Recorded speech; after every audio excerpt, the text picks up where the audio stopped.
สวัสดีทุกคนมื้อนี้ก็เป็นวันอาทิตย์เนาะก็บรรยากาศก็ดีดีนะเมื่อวานนี้ฝนตกหมดมื้อเลยจนบ่เห็นตะเวนเนาะ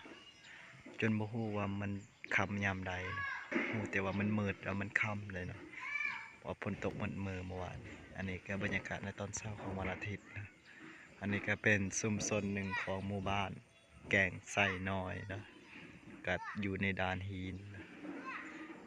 เขาเอิ้นบางคนเอิ้นว่าบ้านก้อนหินนะเพราะว่ามันมีหินหลายแต่ที่จริงแล้วก็เป็นบ้านแก่งไซน้อยนะย้ายมาจากบ้านแก่งไซใหญ่ก็เลยมาอยู่แคมป์ทางแล้วก็เลยเอิ้นชื่อว่าบ้านแก่งไซน้อยเนาะอันนี้ก็เป็นชุมชนหนึ่งก็ประมาณอยู่11หลังคาเรือนนี่แหละนั่นนี่ในบรรยากาศขึ้นแล้วก็มาถ่ายภาพให้พี่น้องเห็นนะไก่ไข่นะว่าจักหน่วยนะพาพี่น้องมาเบิ่งเลยนะ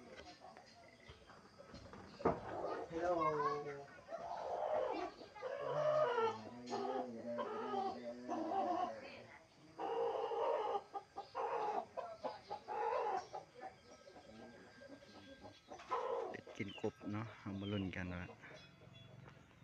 มันสิสำเร็จหรือบ่ว้าวข้าวเดียวพี่ดอกเลยบ่ฮอด3 นาทีสักมันกินได้เสยเนาะป้า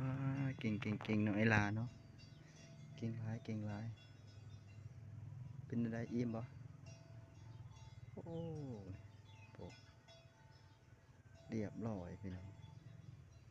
กบบักใหญ่ๆผมกินได้เสยโอ้เก่งหลายลูกพ่อปิ๊บมาสิไปโต๊ะนี่แหละมีทั้งไก่ทั้งในนี่ก็เฮือตารางเฮือนขน้อยประมาณนี้นะโอเคคลิปไหมหากก็คิดหากก็อัดลงนี่อันนี้ก็ไก่เนาะที่ขน้อยเลี้ยงเนาะ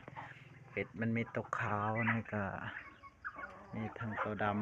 ำมีทั้งตัวสีน้ำตาลแล้วก็อันนี้ก็เป็ดสีขาวนะเป็ดสีดำงามหลายพี่น้อง